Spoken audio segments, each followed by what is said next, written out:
പാലക്കാട് ജില്ലയിൽ മാത്രമേ ഈ വക പ്രശ്നമുള്ളൂ. അതിന് ഏക കാരണം ജഗന്നാഥൻ കളിക്കണവരല്ലേ? ശരിയാണ്. എല്ലാവരും പൊട്ടം കളിപ്പിച്ചിട്ട് കളിപ്പിക്കുകയാണ്.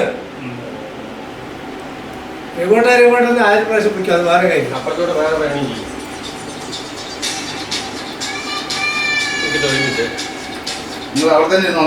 ഹലോ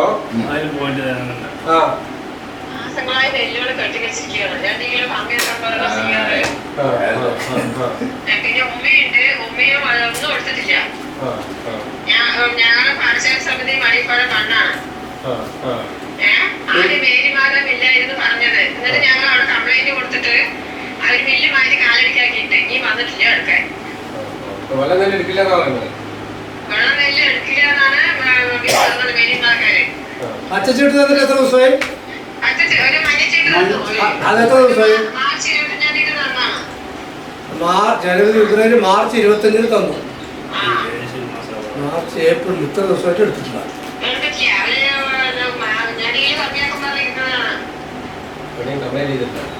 എവിടെ കംപ്ലൈന്റ് ചെയ്തിട്ടുണ്ടോ? ആര്? ജഗന്നാഥ് സാറാണോ? അവരെന്ത് പറഞ്ഞ? പി എം എന്ത് പറഞ്ഞ? ശരി ശരി ശരി. അപ്പൊ 2 കിലോ കിഴവ് വേണം അവർക്ക്. ഈ പവനപ്പരയുള്ള നെല്ല്. അതായത് ഇപ്പൊ ഇന്ന് ഞാൻ വാർത്ത കുറെ ദിവസമായി ഇതിന്റെ പിന്നാലെ നടക്കുകയാണ്. അതായത് പാലക്കാട് ഒഴിച്ച് ബാക്കി ഇപ്പൊ തൃശ്ശൂർ ഇപ്പോ 2 ദിവസം മുമ്പ് ഞാനിവിടെ നമ്മുടെ ഒരു സുഹൃത്ത് അയച്ചതിന് അതൊക്കെ ഞാൻ ഗ്രൂപ്പിൽ ഇട്ടിട്ടുണ്ട്. അതായത് കൊയ്ത്ത് കഴിഞ്ഞതും അതേ കൊയ്ത്ത് വണ്ടിയിൽ നിന്ന് നേരെ ചാക്കിലാക്കും. അതിൽ ചിലപ്പോൾ 55 കണ്ടില്ലേ, 55 60 ചാക്ക് 60 കിലോനെ കാക്കും. അപ്പം തന്നെ മുട്ടി 2350 റുപ്യ കൊണ്ട് ചാക്ക് നമ്മളറിയേണ്ട പിന്നെ കയറ്റ് ഇതൊന്നും അറിയേണ്ട എല്ലാവർക്കും കൊണ്ടുപോയി പ്രശ്നങ്ങൾ തീർന്നത്. പാലക്കാട് മാത്രമാണ് ഈ വക പ്രശ്നങ്ങളുള്ളത്. അതെന്താന്ന് വെച്ചാൽ അതിൽ ഒരു കാര്യം മെയിനായിട്ട് പറയാ, അവിടെ കർഷകരെ എല്ലാവരും ഒന്നിച്ച് നിൽക്കും. ഇവിടെ നിൽക്കില്ല, നിൽക്കാൻ പറഞ്ഞാലും നിൽക്കില്ല. മനസ്സിലായില്ലേ? അപ്പൊ അത് വലിയൊരു പ്രശ്നമുണ്ട്. പിന്നെ ഇന്ന് വേറൊരാൾ പറയുന്നുണ്ട്, പാലക്കാട് ജില്ല ആയതുകൊണ്ട് തമിഴ്നാട്ടിൽ നിന്ന് കണ്ടമാനം നെല്ല് ഓരോരോ പെർമിറ്റുകാർക്ക് കയറ്റുണ്ട്. അതുകൊണ്ടാണ് പാലക്കാട്ടിന് ഇങ്ങനെയുള്ളൊരു പ്രശ്നം പാലക്കാട്ടുകാർക്കുള്ളത് പറയുന്നത്. അതിനെല്ലാ സംവിധാനവും ഉണ്ട്. കാരണം ഇതൊരു പ്രത്യേക ഒരു സിസ്റ്റമാണ്. ഇത് നമ്മളോ ഞാനോ നിങ്ങളോ അല്ലെങ്കിൽ നമ്മുടെ ഈ കർഷക മുന്നേറ്റമൊക്കെ വിചാരിച്ച് നടക്കും. പക്ഷെ അതിന് ഒത്തൊരുമയായിട്ട് നിൽക്കണം. അത് കർഷകർ നിൽക്കില്ല.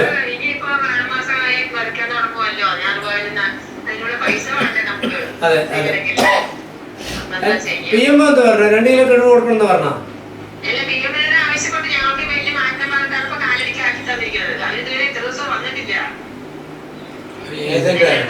ഏജന്റ് ആരാണ്? ആ, പിന്നെ കൃഷി ഓഫീസർ ആരാണ് അവിടെ?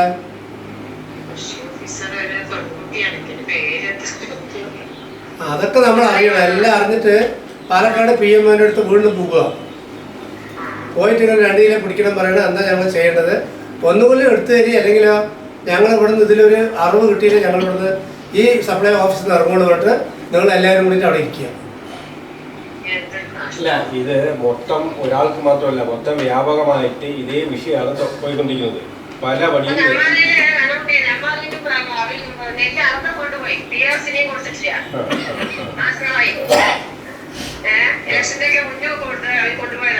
അല്ല, ഇവിടെ PRS ഇല്ല, നെല്ലെടുക്കലും ഇല്ല, വണ്ടി വരലില്ല, ചീട്ട് കൊടുക്കലില്ല, എല്ലാ ബുദ്ധിമുട്ടാണ്.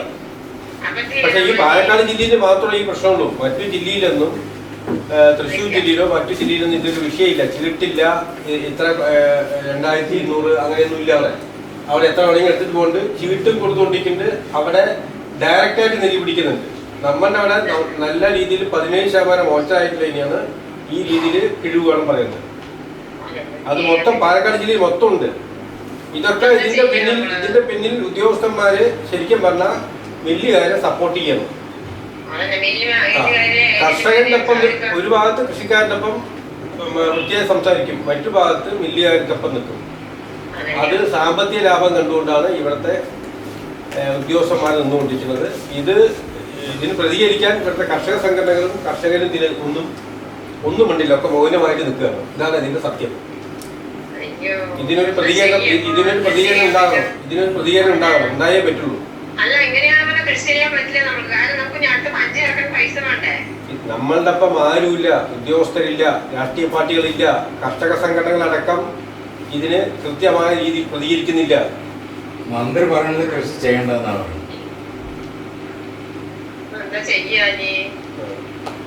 എന്തായാലും നമുക്ക് വീണ്ടും PO മേനോനെ കണ്ടിട്ട് സംസാരിക്കണം.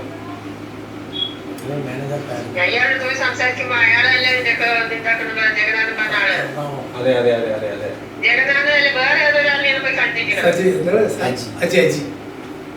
അജി സാറിനെയാണോ?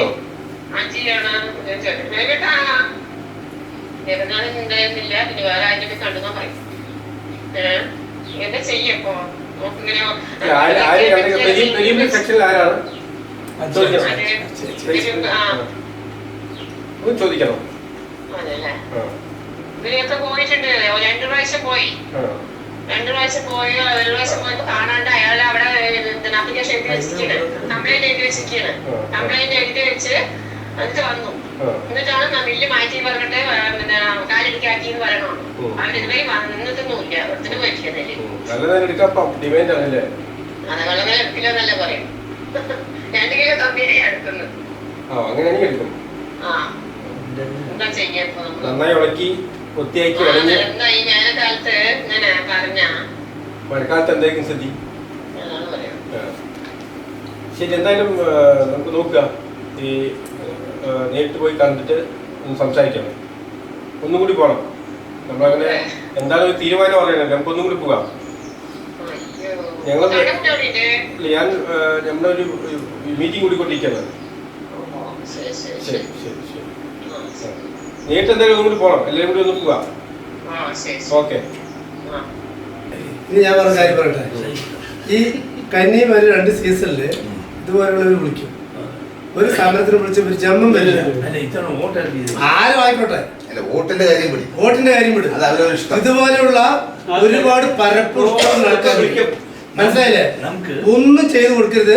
2 കിലോനല്ല 5 കിലോ പിടിപ്പിക്കാൻ പറ്റുള്ളൂ.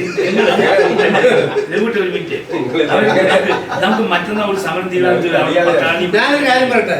വെള്ളമൊന്നും കോർഡിനേഷൻ കമ്മിറ്റിയിൽ ഞാൻ ശക്തമായി പറഞ്ഞാണ്. എല്ലാവരും ഇപ്പൊ പിന്നെ കുറ്റിപ്പുറം റോഡ് ഉപരോധിച്ചു, ആലപ്പുഴയിൽ റോഡ് ഉപരോധിച്ചു. ഗവൺമെന്റ് ഒരു 10 മിനിറ്റ് ഉപരോധിക്കാൻ പറ്റുമോ? നമ്മളിവിടെ ആരെങ്കിലും നിൽക്കുമോ? വെറും 10 മിനിറ്റ് മതി. ഒരാൾ നിൽക്കില്ല കേട്ടാ. പിന്നെ നെല്ലാർ സമരം ഇന്നലെ 10 ചെറിയ ഞങ്ങൾ 1.5 മണിക്കൂർ സംസാരിച്ച് നെല്ലാർ സമരത്തിൽ നടത്തിയത് ഓർമ്മയുണ്ട്. വെള്ളവന്ത് ഇല്ലേ? എത്ര 45 ദിവസം നടത്തിയ എത്ര ആള് വന്നിരുന്നു?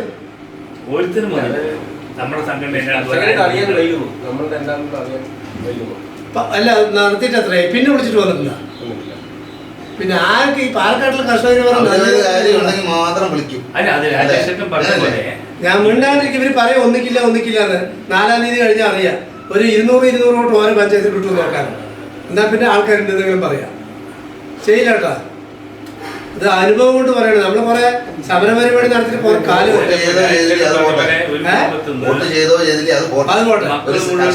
സമരം പറയുമ്പോ ആൾക്കാർ വരുമോ ഇല്ലയോ കർഷക സംഘടനകൾ വളരെ മോശമായിട്ടാ പോകണം. കർഷക സംഘടനകൾ മോശമായിട്ടാ ഈഗോയിസ്റ്റുകളും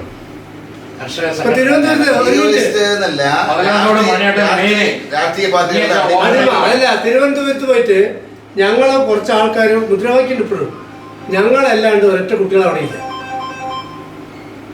പിന്നെ കൊല്ലംകോട്ടിലെ ടീം അവർ മാത്രം ചെയ്യണേ. നമ്മൾ ആരും ഇല്ല. മുദ്രാവാക്യം മൈക്ക് പിടിച്ചു അപ്പൊ ഇതൊന്നും നടക്കില്ല. കുടിലുവേണ്ടി സമരം ചെയ്തു പറഞ്ഞത് സമരം ചെയ്യാത്തവര് അല്ല. ശരി, ഞാൻ പറയണത് കർഷക സംഘടനകള് കുടിലുവേണ്ടി സമരം ചെയ്തു പറഞ്ഞു. എന്താ ചെയ്യാത്തത്? എന്താ ഇപ്പൊ ചെയ്യാത്തത്? എന്താണ് കർഷക സംഘടനകള് കുടില് കെട്ടി സമരം ചെയ്യണമെന്ന് പറഞ്ഞു. എവിടെ? സിവിൽ സ്റ്റേഷന് മുന്നിൽ ചെയ്യില്ലല്ലോ. ആര് പിതൃത്വം ഏറ്റെടുക്കും? അതാണ് 40 ഡിഗ്രി ആയില്ലേ? അതാണ് ചെയ്യില്ല. അല്ല ഇനി ഇങ്ങനെ പരാതി വരും, പച്ചച്ചീട്ട് മഞ്ഞച്ചീട്ട് വരും. ഒറ്റക്കാറ്റ് ഞാൻ പറഞ്ഞു നമുക്ക് നിർത്താം.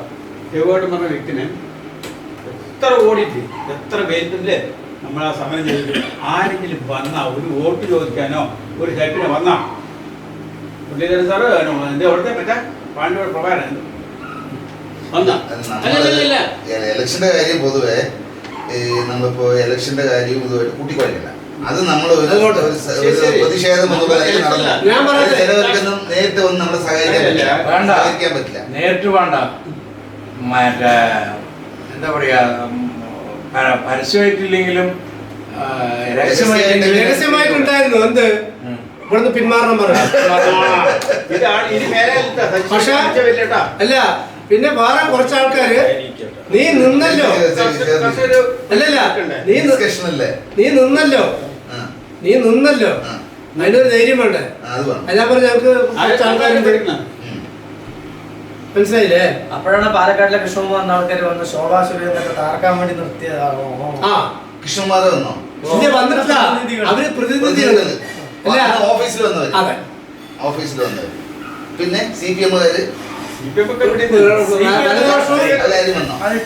സ്വതന്ത്ര കർഷക സംഘടന പാലക്കാട് RDO ഓഫീസിൽ വെച്ച് പറഞ്ഞു, നിങ്ങൾ ഇങ്ങനെ നിന്ന് കഴിഞ്ഞാൽ ഞങ്ങളുടെ വോട്ടെല്ലാം നഷ്ടപ്പെട്ടു പോകുന്നത്. അപ്പൊ അതിന്റെ പിന്നിൽ മറ്റേ ബുദ്ധിപരമായിട്ട് നിങ്ങൾക്ക് അത് മാറിക്കൂടെ? അല്ല, പിന്നെ ഇത് വേറെ വിഷയം പറഞ്ഞ, ഞാൻ എന്ന് നിന്നു അപ്പൊ തുടങ്ങിയിട്ട് പറഞ്ഞു ശോഭാ സുരേന്ദ്രന്റെ വോട്ടാ പോണെന്ന് പറഞ്ഞു. അപ്പൊ ഞാൻ പറഞ്ഞത് ശോഭാ സുരേന്ദ്രന്റെ വോട്ട് പോകാൻ കർഷകരല്ല, ഈ 3 പഞ്ചായത്ത് കർഷകരില്ലല്ലോ അല്ലേ. പോകുകയാണെങ്കിൽ ഇടതുപക്ഷം വലതുപക്ഷം അല്ലേ പോവുള്ളൂ. അപ്പൊ വലതുപക്ഷമാണ് പറഞ്ഞത് കുറെ വോട്ട് ഞങ്ങളുടെ ചിഹ്നിപ്പിക്കാൻ വേണ്ടിയിട്ട്. അത് പ്രധാനപ്പെട്ട ഒരു ആൾക്കാരാണ് പറഞ്ഞത്, ചിഹ്നിപ്പിക്കും പറഞ്ഞത്. ഞാൻ പറഞ്ഞു 5750 വോട്ട് നോട്ടയ്ക്ക് പോയിട്ടുണ്ട് കഴിഞ്ഞ പ്രാവശ്യം. അപ്പൊ ഞങ്ങളിപ്പോ വോട്ട് അപ്പൊ അങ്ങനെയൊക്കെ കുറെ കാര്യങ്ങള് ഉണ്ടായിരുന്നു. ആ സമയത്തുള്ള വിമർശനങ്ങളൊക്കെ ഉണ്ടായിരുന്നു. അപ്പൊ ഞാൻ ഇവരോട് പറഞ്ഞത്, BJP-ക്കാരോട് പറഞ്ഞത്, പിന്നെ BJP-യിൽ പിന്നെ കർഷകരില്ല, അന്നം നൽകുന്ന കർഷകന് വോട്ട് അത്രേ ചോദിച്ചിട്ടുള്ളൂ. നോട്ടിക്ക് കൊടുക്കുന്നത് കർഷകന് തരും, അത്രേ ഞങ്ങൾ പറഞ്ഞിട്ടുള്ളൂ. പിന്നെ അങ്ങനെ പിന്നെ നമ്മുടെ വീട്ടിലൊക്കെ അന്ന് 26-ാം തീയതി പിന്നെ പിൻവലിക്കേണ്ട സമയത്ത് പല നേതാക്കന്മാരും നമ്മുടെ വീട്ടിൽ വന്നിട്ടുണ്ടായിരുന്നു. പക്ഷേ അല്ല, നമ്മളൊരു തീരുമാനം എടുത്തിട്ടുണ്ടല്ലോ. കർഷക സംഘടനകളും വിളിച്ച് സംസാരിച്ചു ഫോണിലൂടെ. ഞങ്ങളന്ന് നേരത്തെ തന്നെ 6 മണിക്ക് സ്ഥലം വിട്ടു, ഓരോ സ്ഥലത്ത് പോയിട്ട് ഞങ്ങൾ നിന്നു. ശരിക്കും മുങ്ങി. അല്ല അത് ഒരു പ്രകമ്പനം വരും, ഒരുപാട് പ്രഷർ വരും, പിന്നെ പിൻവലിക്കേണ്ടി വരും. ഇപ്പൊ എന്റെ ഭാര്യയും ആരും പറയുന്നത്, എന്തിനാ നിങ്ങൾക്ക് ഇപ്പൊ പ്രശ്നം, ഇത്ര ആൾക്കാർ വന്ന് പറഞ്ഞല്ലേ പിൻവലിക്കുമ്പോൾ ഞാൻ ഓട്ടോമാറ്റിക്കായിട്ട് ചിലപ്പോൾ ചിന്ത വരാൻ സാധ്യതയുണ്ട്, മനുഷ്യനാണല്ലോ. അപ്പൊ ഞാൻ രാവിലെ തന്നെ ഞാനും സജീഷും കൂടിയിട്ട് വിട്ട് അങ്ങനെ കൃത്യം 3 മണിക്കാണ് ഞങ്ങള് RDO ഓഫീസിൽ എത്തിയത്. പക്ഷെ അതിൻ്റെ ഇടയിൽ 10,000 ഫോണ് സജീഷിന് വന്നിട്ടുണ്ട്. വെളിപ്പെടുത്തലുകൾ നടത്തേണ്ടത് പിൻവലിക്കാൻ വേണ്ടി പറഞ്ഞത്. നമ്മുടെ അനൗൺസിന്റെയും പ്രചരണത്തിനിടയിൽ കൃഷ്ണകുമാർ നേരിട്ട് ഞാൻ നോട്ടീസ് കൊടുത്തു. മറ്റേ കൊടുത്തിരപ്പള്ളി ഗ്രാമത്തിലോട് വെച്ച് ഞങ്ങൾ പോകുന്ന സമയത്ത് കൈയിട്ട് നേരിട്ട് കൊടുത്തിട്ട് കൃഷ്ണകുമാരുടെ കൈ തന്നെ നമ്മൾ ആദ്യം വാങ്ങിയില്ല, പിന്നെ കറക്റ്റ് ആയിട്ട് കൊടുത്ത് പകരം കൊടുത്തിട്ട് ആ ഗ്രാമത്തിലോട് ഞങ്ങൾ പോകുന്നുണ്ടല്ലോ. ആ പോകുന്ന കൃഷ്ണകുമാറിനെ സംബന്ധിച്ച് നിങ്ങൾ മത്സരിക്കുന്ന സന്തോഷമായിരിക്കും. കൃഷ്ണകുമാറിനെ സംബന്ധിച്ച് നിങ്ങൾ മത്സരിക്കുന്ന സന്തോഷമായിരിക്കും കൃഷ്ണകുമാറിന്റെ ആരോ പിൻവലിക്കണം പറഞ്ഞു സംസാരിച്ചു. കൃഷ്ണകുമാറിന്റെ ആൾക്കാരാണോ നിർത്തിയത് എന്ന് ആൾക്കാരുടെ സംശയം ഉണ്ടായി. അതായത് മലമ്പുഴ നിയോജകമണ്ഡലത്തിൽ നിർത്താൻ വേണ്ടി ഒരാൾ നിന്നു, നിൽക്കുമ്പോഴേക്കും പ്രഭാകരായിട്ട് ആള് വിളിച്ചു. പിന്നെ രാജ്യമായിട്ട് മലമ്പുഴ ആരാ നിൽക്കാൻ തീരുമാനിച്ചത്? ഉദയൻ നിൽക്കാൻ തീരുമാനിച്ചു. ഈ തനിയായി തീരുമാനിക്കുന്നതാണോ സംഘടനകൾ തീരുമാനിച്ചാണ്. സംഘടന ഈ ജൈവ സംരക്ഷണ സമിതിയിലാണ് ഈ വർത്തമാനം തുടക്കം വന്നത്. അപ്പോ പിന്നെ മലമ്പുഴയില് ഉദയപ്രകാശൻ, മാത്തൂര് രഘു മാത്തൂര്, നെന്മാറയില് പാലക്കാട് മണ്ഡലം, നെന്മാറയില് സജീഷ് കുത്തനൂര്. കാരണം തരൂര് ആക്കാൻ വിചാരിച്ചാണ്. തരൂര് മറ്റേ എന്താണ് മറ്റേ ഇതായ കാരണം പറ്റില്ല, സംഭരണ മണ്ഡലമായത്. അതോ സജീഷിന് നെന്മാറ സീറ്റ് കൊടുത്തു. അപ്പോഴേക്കും വല്ല ഞങ്ങള് നിക്കണോന്ന് പറയുമ്പോഴേക്കും പിന്നെ പ്രഭാരേട്ടൻ, ഇപ്പോൾ MLA പ്രഭാരേട്ടൻ മലമ്പുഴ MLA വിളിച്ചിട്ട് നേരെ നിൽക്കണ്ടെന്ന് പറഞ്ഞിട്ട് അതൊരു ഇതായി. കൃഷ്ണകുമാർ രാജീവേട്ടൻ മലമ്പുഴനെ വിളിച്ചു. പിന്നെ അത് ക്ലോസ് ആയില്ല. അപ്പൊ മലമ്പുഴയിലത്തെ കേസ് നിന്നു. നെന്മാറയിൽ എങ്ങനെയാണ് പിൻവലിക്കാൻ കാരണം? നെന്മാറയിൽ പിൻവലിക്കാൻ കാരണം പറഞ്ഞാൽ നമുക്ക് എല്ലാവരുടെയും കൂടിയിട്ട് നിൽക്കാൻ കഴിയില്ല. അതുകൊണ്ടാണോ അത് സമ്മർദ്ദം കൊണ്ടാണ്? സമ്മർദ്ദം കൊണ്ടല്ല, എല്ലാവരുടെയും കൂടി നമുക്ക് നിൽക്കാനും അതിനുള്ള സംവിധാനങ്ങൾ നമുക്കില്ല. കർഷക സംഘടനകൾക്ക് അത്രത്തോളം ശേഷിയില്ല, അത്രത്തോളം കർഷകർ ഉയർന്നു വന്നിട്ടില്ല. അപ്പൊ അതുകൊണ്ട് ഒരു ഭാഗം പോയിന്റ് ചെയ്യാതെ കണക്കാക്കി. അപ്പൊ അതിന് ഒരു ഭാഗം ഉള്ളത് പാലക്കാട് പറയുമ്പോൾ അല്ലാതെ വേറെ ഒരു 3 പഞ്ചായത്തിലുള്ളൂ. 3 പഞ്ചായത്തിലുള്ളൂ. മുനിസിപ്പാലിറ്റി. മുനിസിപ്പാലിറ്റി പിന്നെ കംപ്ലീറ്റും ടൗൺ ആണ്. അപ്പൊ ഈ 3 പഞ്ചായത്ത് കവർ ചെയ്താൽ മതി എന്നാണ് ആ ഒരു ഉദ്ദേശത്തിൽ. ഗ്രാമപ്രദേശങ്ങളിലൊക്കെ പോയപ്പോ എന്തായിരുന്നു പൊതുവെ ഒരു കർഷകൻ എന്നുള്ള നിലയ്ക്ക് നമ്മൾ പ്രചരണമായിട്ട് പോയല്ലോ, നിങ്ങൾ പൊതുവെ എങ്ങനെയായിരുന്നു ഒരു എക്സ്പീരിയൻസ്? നമ്മുടെ അടുത്തൊക്കെ കർഷകർ പറയണത് ഇത്രയും കാലം ഈ പാർട്ടി രാഷ്ട്രീയ പാർട്ടികൾക്കൊക്കെ വോട്ട് ചെയ്തിട്ട് ഒരു കാര്യമില്ല, എന്തായാലും ഇപ്പൊ ഓരോ വോട്ടല്ലേ നിങ്ങൾ ചോദിക്കുന്നത്, ആ വോട്ട് തരാം എന്ന് തന്നെയാണ് മുഖത്ത് നോക്കി പറഞ്ഞത്. മുഖത്ത് നോക്കി പറഞ്ഞത്. ഇനിയിപ്പോ പഠിക്കുമ്പോഴേ ബാക്കി കാര്യങ്ങൾ. അതേപോലെ നമ്മുടെ ഗ്രാമപ്രദേശങ്ങളിലെ കാട്ടിയും നമുക്ക് അനുഭവം ഉണ്ടായത് നമുക്ക് ശേഖരപുരം, അതുപോലെ കൽപ്പാത്തി അഗ്രഹാരങ്ങളിൽ അവരും ഇതേപോലെ രാജേഷേട്ടൻ്റെ അഭിപ്രായം പറഞ്ഞത്, ഇതുവരെ ഞങ്ങൾക്ക് ഇങ്ങനൊരു കാര്യം നടന്നിട്ടില്ല, ഇതുപോലൊരു സംഘടന കർഷക രംഗത്തിറങ്ങി വന്നല്ലോ, നമ്മൾക്ക് ആത്മാർത്ഥതയോടുകൂടി ഞങ്ങളത് ചെയ്യാം, പക്ഷെ ഞങ്ങൾക്ക് പരിധികളുണ്ട്, പക്ഷെ ഞങ്ങൾ ചെയ്യാം എന്നുള്ള അഭിപ്രായമാണ് വന്നത്. അപ്പോൾ അവർക്ക് ഇതിനെക്കുറിച്ച് അറിയുന്നില്ല. പിന്നെ പ്രശ്നങ്ങൾ, നമ്മൾ ഉൽപ്പാദിപ്പിക്കുന്ന ഭക്ഷണങ്ങൾ ഞങ്ങൾക്ക് കിട്ടണം, അല്ലെങ്കിൽ നല്ല ഭക്ഷണം കഴിക്കണം എന്ന് ആഗ്രഹമുണ്ട്. പക്ഷെ അത് എവിടെ പോയി പറയണം, ആരോട് പറയണം എന്നുള്ളൊരു കൺഫ്യൂഷൻ അവർക്കുണ്ട്. നമ്മൾ ഒരു ദിവസം 1 മണിക്കൂർ കൊണ്ട് 350ഓളം നോട്ടീസാണ് നമ്മൾ വിതരണം. ഓർമ്മയുണ്ടോ? ഒരു ഗ്രാമം. അപ്പൊ നമുക്ക് നല്ലൊരു പ്രചരണമാണ് അവരുടെ ഭാഗത്തുനിന്ന് കിട്ടിയത്, നല്ലത്. പക്ഷെ നമ്മളത് നിലനിർത്തി കൊണ്ടുപോകണം. കുറച്ചുകൂടി എഫക്റ്റീവായിട്ടുള്ള കാര്യങ്ങൾ ചെയ്ത് കുറച്ചുകൂടി അവരുടെ ഇടയിലേക്ക് പോകുന്നു. തുടങ്ങി വെച്ച കാര്യം മുന്നോട്ട് പോകണം. അതെ മുന്നോട്ട് പോകണം. നമ്മളിതിലൊരു മുന്നൊരുക്കൂല്ലല്ലോ, പെട്ടെന്നാണല്ലോ.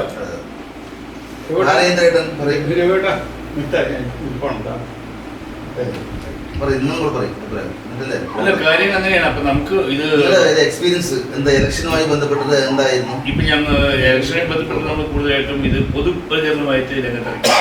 അപ്പൊ ആ പൊതുപ്രചരണമായിട്ട് രംഗത്തിറങ്ങുന്ന സമയത്ത് ജനങ്ങൾക്ക്, അതായത് നമ്മുടെ വില്ലേജിലാണെങ്കിൽ ശരി, ടൗണിൻ്റെ ഉള്ളിലിരിക്കുന്ന കർഷകർ, കൃഷിയുള്ള കർഷകർക്കാണെങ്കിലും അവരുടെ അടുത്ത് അവർക്ക് ഇത് എങ്ങനെയാണ്, അവര് നമ്മളിപ്പോൾ ഒരുപാട് വേദനകൾ ഈ സമയത്ത് നെല്ലെടുക്കാതെ പോകുന്നു, അങ്ങനെയുള്ള പല പ്രശ്നങ്ങളും അവർക്കിടയിലും ഉണ്ട്. അപ്പം അവരിത് എങ്ങനെയാണ് നമ്മൾ കൈകാര്യം ചെയ്യേണ്ടത് എന്ന് അവരോട് അവതരിപ്പിച്ചു കൊടുക്കാൻ ഇതുപോലെ ഒരു രാഷ്ട്രീയമല്ലാത്ത മറ്റൊരു സംഘടനകളില്ല. അപ്പം നമ്മൾ പോകുന്ന സമയത്തോ ഇങ്ങനെ നിങ്ങളൊക്കെ ഉണ്ടല്ലോ, ഇവിടെ എത്തിയല്ലോ, അപ്പം നമുക്ക് ഇതുമായി ബന്ധപ്പെട്ട് പോവുകയാണെങ്കിൽ ഞങ്ങൾക്ക് വളരെ സന്തോഷമായി നിങ്ങൾ വന്നതിൽ, ഞങ്ങൾ കൃഷിക്കാരാണ്, നമ്മുടെ വോട്ട് നിങ്ങൾക്ക് തന്നെ എന്ന് നമുക്ക് വാക്ക് തന്നവരുണ്ട്. മനസ്സിലായില്ലേ? പിന്നെ ആ വോട്ടിൻ്റെ സമയത്ത് പോകുമ്പോഴാണ് ഇതിനെപ്പറ്റി വേണം നമുക്ക് ആരെങ്കിലും കർഷകർ മുന്നോട്ട് വരണം, അവരുടെ മനസ്സിലുള്ള അഭിപ്രായം ഇവിടെ തുറന്ന് പറഞ്ഞു, നിങ്ങൾ ഇപ്പോഴെങ്കിലും ഇവിടെ എത്തിയല്ലോ എന്ന് പറയും. മനസ്സിലായില്ലേ?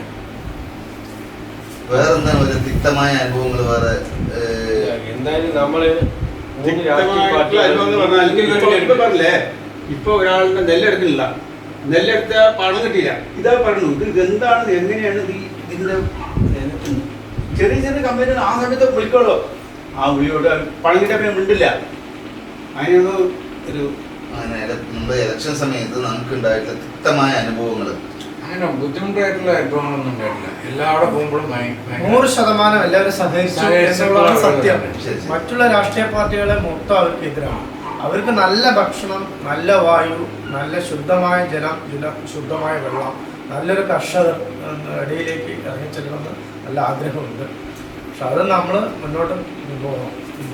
പല ആൾക്കാരും മമ്മൂട്ടി പറഞ്ഞിട്ടുള്ള ഡയലോഗ് അടക്കം ഇവിടെ നമ്മുടെ അടുത്ത് പറയാൻ തുടങ്ങി. കർഷകർ ചേറ്റിൽ കാല് വെക്കുന്നതുകൊണ്ടാണ് നമ്മളെപ്പോലുള്ളവർ ചോറ്റിൽ കൈവയ്ക്കുന്നത് എന്നുള്ള ആ ഡയലോഗ് പല ആളുകളും ഞങ്ങളുടെ അടുത്ത് നേരിട്ട് ഇങ്ങോട്ട് പറഞ്ഞു. വീട്ടിലിപ്പോ കുടുംബക്കാരനെ വീട്ടിൽ കർഷകർ രാവിലെ ചോറ് വേണം, അച്ഛനോ അമ്മയും പോയിട്ടാണ് അവിടെ ഉണ്ടാക്കുന്നത്. ഇത് കഴിക്കുന്നു പോകണം, ഇത് എങ്ങനെ ഉണ്ടാകുന്ന അറിയില്ല. പറഞ്ഞത് തുളസിന്റെ പക്ഷെ നമ്മൾ കുറച്ചും കൂടി മുന്നൊരുക്കങ്ങൾ ചെയ്യേണ്ടതായിരുന്നു. നമ്മളത് പെട്ടെന്നായ കാരണം ഒരു മുന്നൊരുക്കം ഇല്ലല്ലോ, പരിചയമില്ലല്ലോ, പരിചയമില്ലാത്തൊരു കുറവുണ്ട്. കുറെ ഇപ്പൊ ഒരു തെരഞ്ഞെടുപ്പിന് നേരിടുമ്പോ ഉണ്ടാകുന്ന മുന്നൊരുക്കങ്ങൾ എന്തൊക്കെയാണെന്നുള്ളതിനെ കുറിച്ചൊരു ഐഡിയ കിട്ടി. അതിൽ ആദ്യത്തെ സംഭവമാണ് എല്ലാ കർഷക സംഘടനകളെയും വിളിച്ചുകൂട്ടി ആലോചിക്കണം എന്നുള്ളത്. അത് ഒരു കാര്യമാണ്. പിന്നെ തെരഞ്ഞെടുപ്പ് കൺവെൻഷൻ നമ്മൾ നടത്തിയില്ല.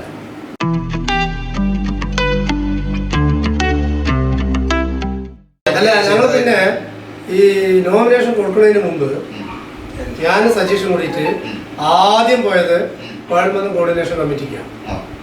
അവിടെ പോയിട്ട് ഇങ്ങനെ നിൽക്കാൻ പോവുകയാണെന്ന് പറഞ്ഞു, തെരഞ്ഞെടുപ്പ് പോവുകയാണെന്ന് പറഞ്ഞു.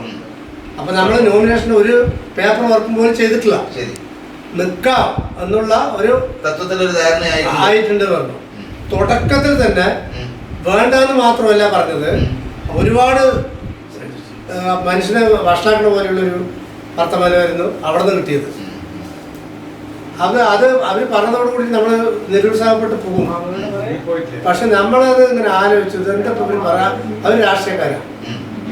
അപ്പൊ പിന്നെ ശരി നോക്കാം എന്ന് പറഞ്ഞിട്ട് അങ്ങനെ ആണ്. പിന്നെ എനിക്ക് പൂർണ്ണ ഒരു വിശ്വാസം വന്നത്, അന്ന് ആ 25 മിനിറ്റിൻ്റെ ഉള്ളിൽ പോസ്റ്റ് ഓഫീസിൽ നമ്പർ കിട്ടിയില്ലേ, ആ നമ്പർ കിട്ടിയില്ലെങ്കിൽ നിൽക്കൂല, ഒന്നും ചെയ്യില്ല. പക്ഷെ അതൊരു നിമിത്തം, ഒരു തുടക്കത്തിന് ഒരു നിമിത്തമാണെന്ന് തോന്നി. അത് പല ആൾക്കാരും ദൈവദൂതം നമ്മൾ വിശ്വസിക്കുന്നത് ശക്തിയുണ്ട്, അത് വേറെ നിമിത്തത്തിൽ പത്തിച്ചറ വന്നു, അങ്ങനെ ഓരോരോ ആൾക്കാർ വന്നു. അന്ന് ഭയങ്കര ടെൻഷനായിരുന്നു എനിക്ക്. മറ്റേ എന്താണ് ഇമേഷൻ കൂട്ടിയിട്ട് പോയി 15,000 റുപ്യ വേണം പറഞ്ഞു. 15,000 റുപ്യ അവിടെ കട്ടെ ബാങ്കിലേക്ക് പോയിട്ട്. അപ്പോഴേക്കും ആള് വന്നു, 15,000 കിട്ടിയാലേ ബാങ്ക് അക്കൗണ്ട് ഓപ്പൺ ആവാൻ പറ്റുള്ളൂ പറഞ്ഞിട്ട്. എന്തൊരു കഷ്ടം നോക്കി. അപ്പൊ സമയമില്ല, അപ്പോഴേക്കും 3 മണിക്ക് അവസാനിക്കില്ലേ, 2:35. അപ്പോഴാണ് ഞാൻ പോസ്റ്റ് ഓഫീസിൽ പോയിട്ട് 10 മിനിറ്റ് കൊണ്ട് അന്നൊരു വല്ലാത്തൊരു ടെൻഷനായിരുന്നു എനിക്ക്. പോയി കഴിഞ്ഞു നമുക്കത്. അപ്പോഴേക്കും ഈ ഗ്രൂപ്പ് ഞാനിവിടെ ഒരു 100-350 ആൾക്കാരുണ്ട്, സംരംഭകർ മാത്തൂരുണ്ട്, അത് ഞാനുണ്ടാക്കിയ ഗ്രൂപ്പാണ്. അപ്പോൾ അതിലേക്ക് അപ്പോഴേക്കും ആൾക്കാർ പറയാൻ തുടങ്ങി അത് പൈസ ഉണ്ടാക്കാനാണ്, മറ്റതാണ് മറിച്ചതാണ്, വിമർശനങ്ങൾ വരാനേ അപ്പോഴേക്കും തുടങ്ങിക്കഴിഞ്ഞു. പിന്നെ നോമിനേഷൻ കൊടുത്തപ്പോൾ പറഞ്ഞു നോമിനേഷൻ പിൻവലിക്കാൻ കാശ് മുടക്കും. അങ്ങനെ എൻ്റെ ഗ്രൂപ്പിൽ വരാൻ തുടങ്ങി. പിന്നെ നോമിനേഷൻ പിൻവലിച്ചില്ലല്ലോ. പിൻവലിക്കേണ്ടിരുന്നപ്പോൾ നമ്മുടെ സ്വന്തം വേണ്ടപ്പെട്ട ആൾക്കാരുടെ അടുത്തേക്കാണ് വളരെ മോശമായിട്ടുള്ള ബിനാമി പൈസ കിട്ടിയിട്ട് അത് ചെയ്യണമെന്ന് പറയുന്നത്. നമ്മളാണെങ്കിൽ 10 പൈസയിലാണ്ട് ഓടുക, 10 പൈസയിലാണ്ട് ഓടുക. അങ്ങനെ വല്ലാത്തൊരു ആ ഒരു മാനസിക വിഷമം, വല്ലാത്തൊരു വിഷമമായിരുന്നു. പിന്നെ എനിക്ക് അങ്ങനെ ഒരു വാശി വന്നിട്ടാണ് നേരെ ഇതുകൊണ്ട് ഗോൾഡ് കൊണ്ട്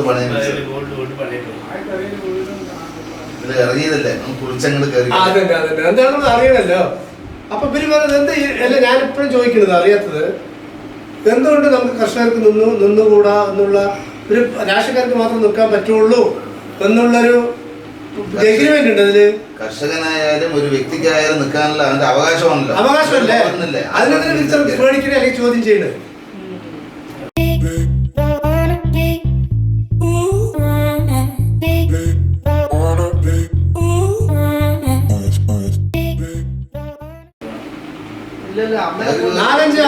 അഞ്ചാറ് പേരാണ് 26-ാം തീയതി വീട്ടിന് മുന്നിൽ വന്നത്. പക്ഷെ ഞങ്ങൾക്ക് മണത്തു അത് എന്താണെന്നുള്ളത്. സജീഷിന് നിരന്തരം പ്രഷർ വന്നുകൊണ്ടേ ഇരിക്കുന്നുണ്ട്. ഞാൻ പറഞ്ഞാൽ കേൾക്കില്ല എന്നുള്ളത് അറിയാം. നമ്മളൊരു തീരുമാനം നമ്മൾ റൂമിൽ നിന്ന് എടുത്തിട്ടുണ്ടല്ലോ, ഒരു തീരുമാനം എടുത്തിട്ടുണ്ടല്ലോ, ഇനി ആരെന്ത് ഓഫർ ചെയ്താലും പോവില്ല എന്നുള്ളത്. അപ്പോൾ പുള്ളി പറഞ്ഞു ആ ചങ്ങാതി ഒരു അഹങ്കാരിയായിട്ടുള്ളൊരു കർഷകനാണ്. ഞാൻ എപ്പോഴും സംസാരിക്കുമ്പോൾ പറയാം ഞാനൊരു കർഷകനാണ്, അഹങ്കാരിയായ കർഷകൻ എന്നാണ് ഞാൻ പറയാം. നമ്മൾ പിന്നെ ജയ് ജവാൻ ജയ് കിസാൻ എന്നൊക്കെ പറയുന്നുണ്ടല്ലോ, നമ്മളത് തീറ്റിപ്പോയിട്ടുണ്ട്. അപ്പോൾ എന്തുകൊണ്ട് നമുക്ക് അഹങ്കരിച്ചുകൂടാ? അഹങ്കാരിയായ കർഷകൻ എന്നേ ഞാൻ പറയുള്ളൂ. അപ്പോൾ പുള്ളി അത് വളരെ വ്യക്തമായിട്ട് സജീഷ് അതിനെ പറഞ്ഞു. ഒരാളല്ല, ഒരുപാട് ഞങ്ങൾ പോകുമ്പോഴും വരുമ്പോഴും 1008 ഫോൺ വന്നിട്ടുണ്ട്. അതൊക്കെ തരണം ചെയ്ത് പുള്ളി പിന്നൊക്കെ എന്തായാലും ഈ തെരഞ്ഞെടുപ്പില് നമ്മൾ ഒന്ന് ടെസ്റ്റ് ചെയ്തു.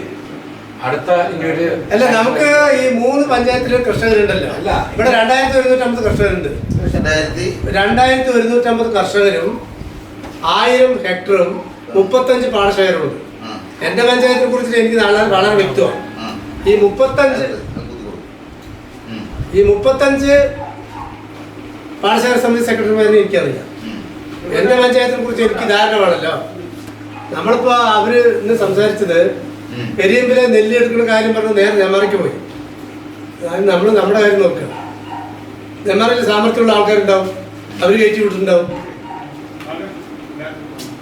തൃശ്ശൂര് സാമർത്ഥ്യമുള്ള ആൾക്കാരുണ്ട്, അവർ കയറ്റി വിട്ടു. ഇവിടെ അതില്ല. പാലക്കാട്ടില് സാമർത്ഥ്യമുള്ള ആൾക്കാരില്ല. പൊതുവെ പാലക്കാട്ടിലെ ജില്ലയിലെ കർഷകരും അതുപോലെ തന്നെ ജനപ്രതിനിധികളും വളരെ മോശമായിട്ടാണ് കാണുന്നത്. എന്താ വെച്ചാൽ ഇവിടെ ഉദ്യോഗസ്ഥന്മാരാണ് ഭരിക്കുന്നത്. ഒരു 10 വർഷത്തെ സ്റ്റാറ്റസ് എടുത്ത് നോക്കിക്കഴിഞ്ഞാൽ പാലക്കാട് ജില്ലയിലെ പ്രശ്നങ്ങളെ കുറിച്ച് അറിയാം. എന്നുവെച്ചാൽ വരുന്ന ഉദ്യോഗസ്ഥന്മാര് തെക്കന്മാരാണ് അവിടെ വരാറുള്ളത്. പാലക്കാട് ജില്ലയിലെ ഉദ്യോഗസ്ഥന്മാർ ആരുമില്ല, വളരെ റയർ കേസേ ഉള്ളൂ. 10 വർഷത്തെ കണക്കെടുത്ത് നോക്കുക. അവർ പാലക്കാട്ടിൽ വന്ന് ജനങ്ങളുടെ ഇടയിൽ വന്ന് പാലക്കാട് ജില്ലയിൽ ഇല്ലാത്ത നിയമങ്ങൾ ഉണ്ടാക്കി ഉള്ള നിയമത്തെ പെരുപ്പിച്ച് കാട്ടി വേണ്ടാത്ത കാര്യം. ഇപ്പം ഈ പാലക്കാട്ടിലൊരു പ്രശ്നകാരനായിട്ടുള്ള ഉദ്യോഗസ്ഥനാണ് ജഗന്നാഥൻ. ഉദ്യോഗസ്ഥന്മാർക്കിടയിൽ അവൻ വലിയ ആളും മന്ത്രിമാർക്കിടയിലും MLA-മാർക്കിടയിലും വലിയ സ്വാധീനം ചെലുത്തി കർഷകർക്കിടയിൽ പഞ്ചാര വാക്കുകളൊക്കെ പറഞ്ഞ് കാര്യങ്ങൾ നടത്തുന്ന ഒരു വ്യക്തിയാണ്. അവൻ ചെയ്യുന്നത് മുഴുവൻ ദ്രോഹമാണ്. അവൻ്റെ മുൻകാല ചരിത്രം പരിശോധിച്ച് നോക്കിക്കഴിഞ്ഞാൽ അവൻ ഇരിക്കുന്ന സ്ഥലങ്ങളിൽ വളരെ മോശമായിട്ടാണ് കാര്യങ്ങൾ നടത്തിയിട്ടുള്ളത്. ഉദ്യോഗസ്ഥന്മാർക്കിടയിൽ ഭീതിയും ഭിന്നതയും വരുത്തുക, കർഷകർക്കിടയിൽ കാര്യങ്ങൾ വ്യക്തമായി പറയാതെ അവരെ വളരെ മോശമായ രീതിയിലാണ് സംസാരിച്ചുകൊണ്ടിരിക്കുന്നത്. ഒരു കുഴൽമന്നത്തെ അസിസ്റ്റന്റ് ഡയറക്ടറിന്റെ കീഴിൽ 7 പഞ്ചായത്തിന്റെ പ്രതിനിധീകരിച്ചുകൊണ്ട് ഒരു കൺവെൻഷൻ, ഒരു വർക്ക്ഷോപ്പ്, ഏകദിന സപ്ലൈ പോയിട്ട് ഒരു പരിപാടി നടത്താൻ ഇവിടെ വന്നിരുന്നു. അതിന്റെ ഉത്തരവാദിത്തപ്പെട്ട അസിസ്റ്റന്റ് ഡയറക്ടർ അഗ്രികൾച്ചറിനോട് ചോദിച്ചു. ഒരു കോഡ്ലെസ് ബൈക്ക് പോലും ഇല്ലാതെ സ്റ്റേജിലിരുന്ന് ഡാൻസ് കളിച്ചുകൊണ്ടിരിക്കുകയും ചെയ്തത്. ഏത് കാര്യങ്ങളും കർഷകരോട് പറയാതെ ഈ കോർഡിനേഷൻ കമ്മിറ്റിയിലെ 1, 2, 3 റിട്ടയർഡ് ഉദ്യോഗസ്ഥന്മാരും അതുപോലെ തന്നെ 1, 2 പറ്റാത്ത കർഷകരുമാണ് കാര്യങ്ങൾ പറഞ്ഞുകൊണ്ടിരിക്കുന്നത്.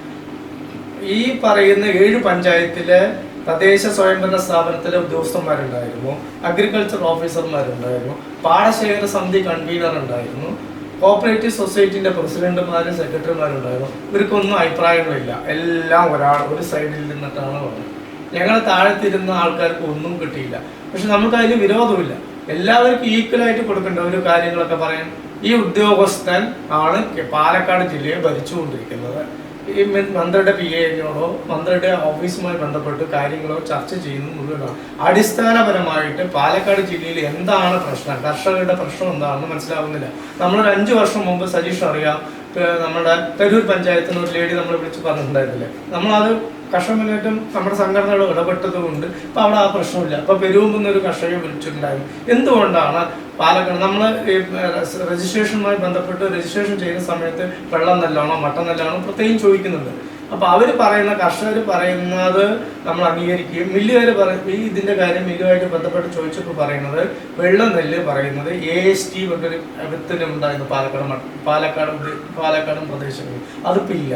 അതിൻ്റെ മോയ്സ്ചർ കണ്ടന്റ് വെച്ചിട്ടാണ് ഇപ്പോഴത്തെ ഹൈബ്രിഡ് വെറൈറ്റി ആയിട്ടുള്ള വിത്ത് അവർ മോസ്റ്റ് ചെയ്യുന്നത്. നമ്മൾ TPS5 പോലുള്ള വിത്തിനങ്ങൾ ഇപ്പോൾ അവർ ചെയ്യുന്നത്. അപ്പോൾ അവർ പുഴുക്കുന്ന സമയത്ത് ASTന്റെ മോയ്സ്ചറിൽ വെച്ചിട്ട് ചെയ്യുന്നത്. 2 മാസം വരെ ഈ വെള്ളരിക്ക് കേടുണ്ടാകും. 2 മാസം കഴിഞ്ഞ് കഴിഞ്ഞാൽ ഈ വെള്ളരി ഓട്ടോമാറ്റിക്കലായിട്ട് മഞ്ഞരിയായിട്ട് മാറും. കളർ ചേഞ്ച് വരുന്നുണ്ട്. ഈ കളർ ചേഞ്ച് ചെയ്ത അരി ഇവിടെ നിന്ന് മില്ലുകാർ സ്റ്റോർ ചെയ്ത് സിവിൽ സപ്ലൈസിക്ക് കൊടുക്കുന്ന സമയത്ത് അവരിത് എടുക്കില്ല. ആ നഷ്ടമാണ് വരുന്നത്.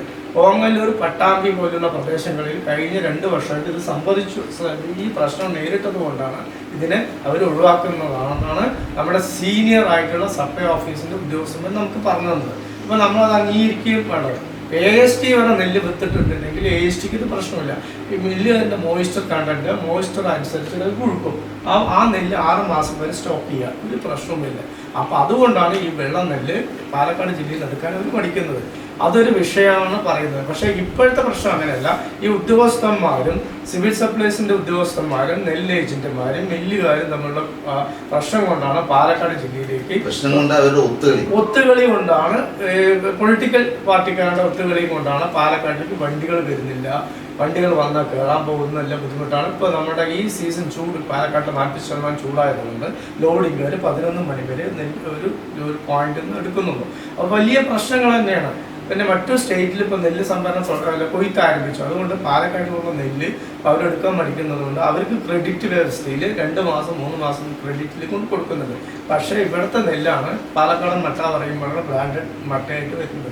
അപ്പോൾ ഇതൊക്കെ വലിയൊരു പ്രശ്നങ്ങളാണ്. ഇത് മുൻകൂട്ടി ചെയ്യേണ്ട കാര്യങ്ങളാണ്. പക്ഷെ ഇതിന് ഇനി ഉത്തരവാദിത്തപ്പെട്ട സർക്കാരോ ഉദ്യോഗസ്ഥന്മാരോ ആരുമില്ല. ആകെ പാലക്കാട്ടിലാണ് നെല്ലുള്ളത്. ഈ നെല്ലെടുക്കാനാണ് ഇവർ ഇത്രത്തോളം പടിപ്പാടുന്നത്. ഒരു പഞ്ചായത്തിൽ ഒരു കൃഷി ഓഫീസറുണ്ട്, അതുപോലെ ഒരു ബ്ലോക്കിൽ അസിസ്റ്റന്റ് ഡയറക്ടർമാരുണ്ട്, ജില്ലയിലെ ഡെപ്യൂട്ടി ഡയറക്ടർമാർ. ഇവർക്കൊന്നും ഒരു പണിയില്ല. ഈ നെല്ല് സംഭരണത്തിൽ ഇവർക്ക് യാതൊരു ബന്ധവുമില്ല. അവരെ കൂടി ഉൾപ്പെടുത്തിക്കൊണ്ട് പാലക്കാട് ഒരു ജില്ലയിലെ ഭരണാധികാരിയായ ജില്ലാ കളക്ടർ അത് നിർദ്ദേശം നൽകിക്കൊണ്ട് ഈ ഉദ്യോഗസ്ഥന്മാർക്കൊക്കെ കോർഡിനേഷൻ കൊടുത്തുകൊണ്ട് സിവിൽ സപ്ലൈസ് അഗ്രികൾച്ചർ കോർഡിനേഷൻ ചെയ്താൽ മാത്രമേ ഈ സിസ്റ്റം നിലനിൽക്കുകയുള്ളൂ, കർഷകർക്ക് ഗുണമുണ്ടാവുള്ളൂ. പിന്നെ കർഷകരുടെ ഒരു പ്രശ്നം പറഞ്ഞാൽ അവർ എപ്പോഴും യോജിക്കില്ല. രാഷ്ട്രീയ പാർട്ടികളുടെ അടിമകളായിട്ടാണ് അവർ ജീവിച്ചുകൊണ്ടിരിക്കുന്നത്. അത്തരം ചൂഷണം ചെയ്യുന്ന കർഷകരെ ചൂഷണം ചെയ്തു, ഒരു വിഭാഗം കർഷകരെ ചൂഷണം ചെയ്യുന്നു. രാഷ്ട്രീയ പാർട്ടികളുടെ അടിമയായതുകൊണ്ടാണ് ഉദ്യോഗസ്ഥന്മാർ കർഷകരുടെ മേലിൽ നിയന്ത്രണം ഏർപ്പെടുന്നത്. തൊട്ടടുത്ത് ഇപ്പോൾ റെക്കോർഡിൽ വാർത്ത വന്നതുകൊണ്ട് തൊട്ടടുത്ത ജില്ലയായ മറ്റേ തൃശ്ശൂർ, കുട്ടനാട്, അപ്പർ കുട്ടനാട് പോലുള്ള പ്രദേശങ്ങളിലൊന്നും ഇത്തരം നിബന്ധനകൾ സപ്ലൈകോയിലില്ല. അവർ നെല്ല് കൊയ്തതും അവർ സംഭരിക്കുകയാണ് ചെയ്യുന്നത്. എന്തുകൊണ്ടാണ് പാലക്കാട് ജില്ലയിൽ ഇത്തരം കാര്യങ്ങളൊക്കെ വരുന്നതെന്ന് ചോദിച്ചാൽ അന്യസംസ്ഥാന ജില്ലയായ പാലക്കാടിന്റെ തൊട്ട് ബോർഡർ പ്രദേശം തമിഴ്നാട്ടിൽ നിന്ന് നെല്ല് കൊണ്ടുവന്നിരിക്കുന്നത് അതൊരു വിഭാഗം ചെയ്തിരുന്നു. 5 വർഷം മുമ്പ് വരെ കൊല്ലങ്കോട് ബ്ലോക്കിൽ മിക്കവാറും കർഷകർ ചെയ്തിട്ടുണ്ടായിരുന്നു. അതുപോലെ തന്നെ ആലത്തൂർ ബ്ലോക്കിൽ ഉണ്ടായിരുന്നു. കൊഴമണം ബ്ലോക്കിലും ചില ഏജന്റുമാർ അത് വളരെ വൃത്തിയായിട്ട് ഈ നെല്ല് സംഭരണം തകർക്കാൻ വേണ്ടി അന്യ സംസ്ഥാനത്ത് നെല്ല് കൊണ്ടുവന്നിട്ട് അവിടുത്തെ പാടശേഖര സമിതി ഭാരവാഹികളും ഏജന്റുമാരുമായി ഇത്തരം കളികൾ നടന്നു. ഇപ്പൊ സിവിൽ സപ്ലൈസിന്റെ ഉദ്യോഗസ്ഥന്മാരും അതുപോലെ സപ്ലൈകോന്റെ വിജിലൻസ്, പോലീസ് വിജിലൻസും കാര്യമായി ഇടപെട്ടതുകൊണ്ട് ബേബി കമ്മീഷൻ റിപ്പോർട്ട് അവർ ഇവിടെ വന്നതും സെൻട്രൽ ഗവൺമെന്റിന്റെ ടീം വിസിറ്റ് ചെയ്തതുകൊണ്ടും ഒരു 50% to 70% വരെ ഇത്ര മാൾ പ്രാക്ടീസ് കറപ്ഷൻ നടക്കുന്നില്ല. ചിലവർ ചെയ്യുന്നുണ്ട്. അത്തരം ചെയ്യുന്ന ഉദ്യോഗസ്ഥന്മാർക്ക് എനിക്ക് ഒന്നും കൂടി പറയാനുള്ളതെന്ന് വെച്ചാൽ പോലീസ് വിജിലൻസ് സ്ട്രോങ് ആയിട്ട് ഇവരുടെ പിന്നിൽ പോവുകയും ഇത്തരം ചെയ്യുന്നവർക്കെതിരെ കർശനമായ നടപടി സ്വീകരിച്ചാൽ മാത്രമേ ഈ ഒന്നിനും പറ്റാത്ത ഏജന്റുമാരും അതുപോലെ കർഷകർക്ക് ഗുണം ചെയ്യണമെങ്കിൽ ഇത്ര പോലീസ് ആക്റ്റീവായിട്ട് വിജിലൻസ് ആക്റ്റീവായി നടന്നാൽ തന്നെ ഈ സിസ്റ്റം നിലനിൽക്കുള്ളൂ. നമ്മുടെ സിവിൽ സപ്ലൈസിന്റെ നെല്ല് സംഭരണം അന്യ സംസ്ഥാനത്തിലെ ഉദ്യോഗസ്ഥന്മാർ വന്ന് ഇവിടെ പഠിച്ച് അവരുടെ സംസ്ഥാനങ്ങളിൽ നെല്ല് സംഭരണം ആരംഭിച്ചിട്ടുണ്ട്. എങ്ങനെ കൊണ്ടുപോകണമെന്ന് നന്നായി വൃത്തിയായി പഠിച്ചിട്ടുണ്ട്. കേരളം മാത്രം ആണ് ഇതിൽ ഇരട്ടത്താപ്പ് നയം നടത്തിക്കൊണ്ടുവന്നതും. പൊതുവെ ഇതിലൊരു സത്യം പറഞ്ഞു കഴിഞ്ഞാൽ ഭരണപക്ഷത്തിനും പ്രതിപക്ഷത്തിനും രാഷ്ട്രീയക്കാരും അതുപോലെ തന്നെ കർഷക സംഘടനകൾക്കും ഈ നെല്ല് സംഭരണം മുന്നോട്ട് കൊണ്ടുപോകാൻ താല്പര്യമില്ല എന്നുള്ളൊരു സത്യമാണ് എനിക്കിതിൽ പറയാനുള്ളത്. പിന്നെ ഈ 2500 ഒരു പ്രശ്നം ഇപ്പോൾ ഒരു മാസമായിട്ട് നിൽക്കണം. നിങ്ങളൊക്കെ 2500 കിലോ ഡേറ്റ് പറഞ്ഞു. പക്ഷെ 2200 കയറ്റിയില്ലോ. അവർക്ക് ഇപ്പോഴും 2200 കയറ്റണോ 500 കയറ്റണോ എന്നുള്ള ഒരു കൃത്യതയിൽ ഈ ഉദ്യോഗസ്ഥന്മാർക്ക് കൃഷിഭവനും സപ്ലൈക്കൊന്നും ഒരു വോട്ട് ഉണ്ടായിട്ടില്ല. ചുരുക്കത്തില് ഇത് പറയണെങ്കിൽ ഈ മറ്റു ജില്ലകളിലൊന്നും ഈ വക പ്രശ്നമില്ല. പഞ്ചച്ചീട്ടിൻ്റെയും പച്ചച്ചീട്ടിൻ്റെയും കിലോയ്ക്കും അത് മോച്ച പ്രശ്നങ്ങളും കിഴിവും മറ്റു ജില്ലകളിലൊന്നും ഇല്ല. ഏറ്റവും കൂടുതൽ ബാധിക്കുന്നത് പാലക്കാട്